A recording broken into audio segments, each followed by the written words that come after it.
आज ड्रॉवरमधनं ड्रायपॉट मी 3 महिन्यानंतर काढला. म्हणजे ऑफकोर्स मध्ये दिवाळीची साफसफाई केली तर ठेवला होता, पण 3 महिन्यापासून कोणत्याही प्रकारचा ब्लॉग बनवला नाही आणि अपलोडही केला नव्हता. कारण की माझा फोनचा प्रॉब्लेम झाला होता आणि आता मी दुसरा फोन आलेला आहे माझ्याकडे, तर म्हटलं चला आजपासूनच सुरुवात करू. घड्याळ 4 वाजले होते म्हणून थोडंसं रेडी वगैरे झाले. वीर बाहेर खेळत होता म्हणून म्हटलं चला त्याला आज बाहेर असा उलटपालटा खेळतोय ना पडायचा, तर म्हणून मी त्याच्यासाठी सायकल काढली बाहेर.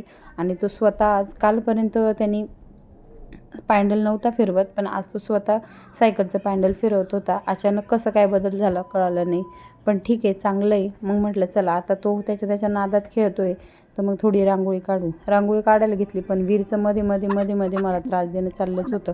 कशी वशी मी रांगोळी पूर्ण केली आणि बाहेर मग म्हटलं आता चला स्वयंपाकाला लागू. तो भात बनवला आणि मसाला बनवायला घेतला. तो मसाला वगैरे बनवून घेतला आणि तसंच एवढ्या टायमामध्ये इतक्यात अंधार पडला बाहेर. तसं आता 6:30लाच अंधार पडतो म्हणून दिवे वगैरे लावून लाईटिंग वगैरे लावली.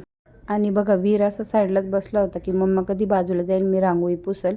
आणि त्यानंतर त्याला कसं कसं बाहेर घरात आणलं आणि मी मसाला वगैरे बनवला आणि भाजी करायला घेतली. वीरचा आवाजच येत नव्हता म्हणून बघायला गेलं तर माझी चिरंजीव बघा काय उद्योग करत होते.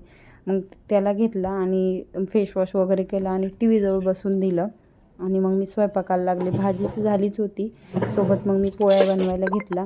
तशाच स्वयंपाक वगैरे झाला. मग त्यानंतर वीरचे पप्पा आले आणि थोडे फटाके वगैरे याचा एन्जॉय घेतला.